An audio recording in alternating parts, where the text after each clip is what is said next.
د ننګرهار مرکزی ښار جلال آباد ته خلک راوتی چې د کوچني اختر لپاره ترتیبات نیسي او په بازار کې خوراکي او غیر خوراکي توکي پیري. دوی وایي سږکال د تیر کال په پرتله د وچو میوو نرخونو کې د پام وړ لوړوالی راغلی چې ډیری خلک یې د اخیستلو توان نه لري.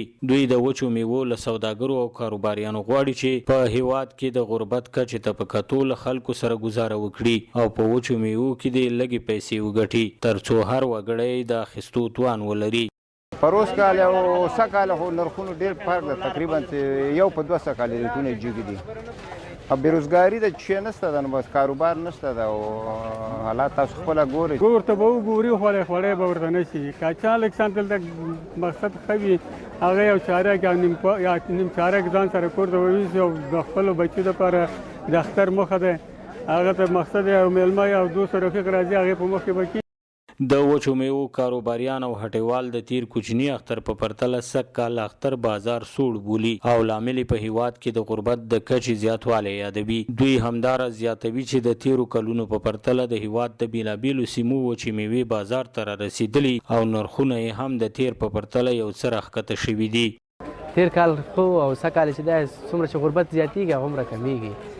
په دې خاطر بازار کمزوري ده او تیر کال خو د وچې میوې په هغه کې هر څه کې الحمدلله ارزانیم دی. سږکال د نورو کلونو نه د خپل د وطن مالونه هم ډېر دي، د شاهجوی نه، د کلات نه، د کندهار نه، د هرات نه، د مزار نه دا میوې ټولې راغلي دي. الحمدلله خپل د وطن میوې دی او ښه خلک په مینه اخلي.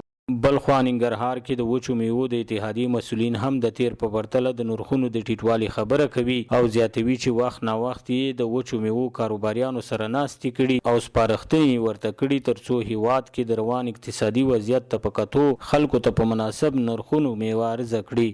موږ تر خپل وسه پورې د وسې نه تازیات هم کوشش کړی دی چې دا وچه میوه د هر کور د هر افغان کور ته ورسیږي، ځکه دا د افغانستان تولید دی او هر سړی که وکولی شي چې د دې وچې میوې نه استفاده وکړي.